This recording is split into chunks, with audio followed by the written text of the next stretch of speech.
এতদিন তুমি college student ছিলে এবং কলেজে থাকাকালীন তোমার সর্বোচ্চ ভালো রেজাল্ট ছিল কোনো একটা সাবজেক্টে 100-র মধ্যে 80 কিংবা 80-র উপরে পাওয়া, তাহলেই কিন্তু ওই নির্দিষ্ট সাবজেক্টে তুমি A+ পেয়ে যাচ্ছ।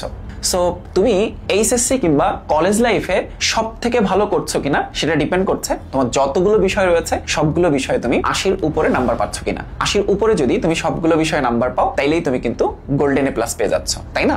অর্থাৎ প্রতিযোগিতা ছিল তোমার সাথে তোমার এবং তোমার ওই নির্দিষ্ট সাবজেক্টে তোমার নিজের নাম্বারটা যেন 80-র উপরে থাকে। সো এখানে তোমার বন্ধু কত পেলো কিংবা কলেজের অন্যান্য শিক্ষার্থীরা কত মার্কস পেলো এটা কিন্তু খুব একটা ভ্যারি করতো না। কলেজ জার্নি শেষে তুমি যখন অ্যাডমিশনের জার্নিটা শুরু করছো তখন কিন্তু প্রতিযোগিতাটা তোমার সাথে শুধুমাত্র তোমার নয়, এমনকি তোমার সাথে তোমার কলেজের বাকি শিক্ষার্থীদেরও নয়। কারণ পুরো বাংলাদেশের মেডিকেল, ইঞ্জিনিয়ারিং কিংবা সকল ইউনিভার্সিটির যদি আমরা সিট সংখ্যা হিসাব করি তাহলে সেটা সর্বোচ্চ 40 থেকে 50,000-এর মধ্যে হবে। অথচ প্রতি বছরে A+ পাচ্ছে 1.5 লক্ষ থেকে 2 লক্ষ শিক্ষার্থী। এখন সকল A+ প্রাপ্ত শিক্ষার্থীরাই কিন্তু এই যে মেডিকেল, ইঞ্জিনিয়ারিং কিংবা পাবলিক বিশ্ববিদ্যালয়ে চান্স পাচ্ছে না। তাহলে দেখো তুমি যখন অ্যাডমিশন জার্নিটা শুরু করছো তখন তোমার প্রতিযোগিতাটা কিন্তু তোমার সাথে তোমার নয়, তোমার সাথে তোমার কলেজের শিক্ষার্থীদেরও নয়, তোমার সাথে পুরো বাংলাদেশের সকল শিক্ষার্থীর।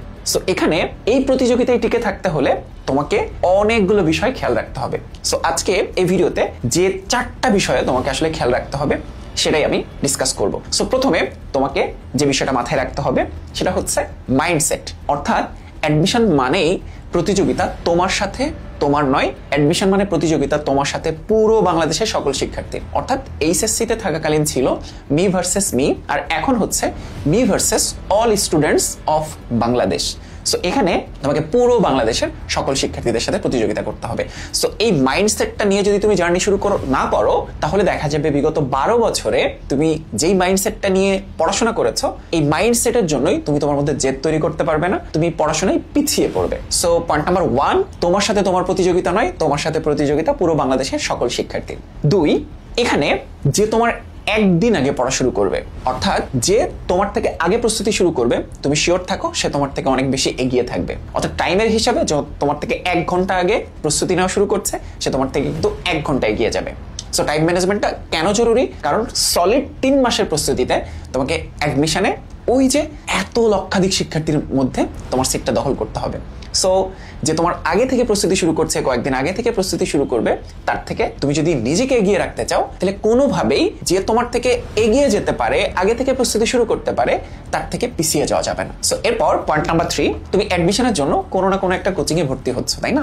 সো হতে পারে সেটা অনলাইন কিংবা অফলাইনে, যে কোনো একটা জায়গায়। সো তুমি যখন প্রস্তুতি শুরু করছো এখানে কোচিংয়ে কিংবা ভাইয়াদের ক্লাস করার সময় ভাইয়ারা তোমাকে ঠিক যতটুকু শেখাচ্ছে অন্যান্য শিক্ষার্থীদেরকেও কিন্তু ততটুকুই শেখাবে। সো একটা ক্লাস দেখে তুমি যতটুকু শিখছো তোমার বাকি বন্ধুরাও ততটুকুই শিখছে।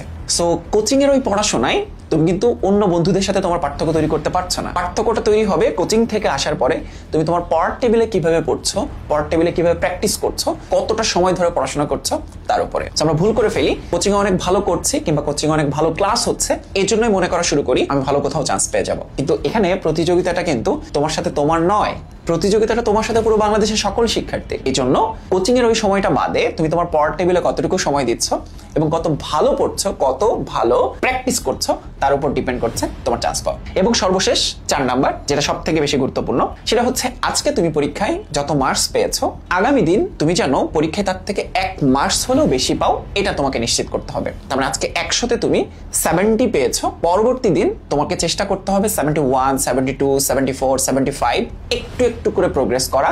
এবং একবার যখন তুমি প্রোগ্রেস করছো এই মার্কসটা যেন আর নিচে নেমে না আসে। তার মানে এখানেও কিন্তু তুমি নিজের সাথে নিজে একটা প্রতিযোগিতা করছো, বাট মোটা দাগে তোমার সাথে প্রতিযোগিতা কিন্তু পুরো বাংলাদেশের সকল শিক্ষার্থী।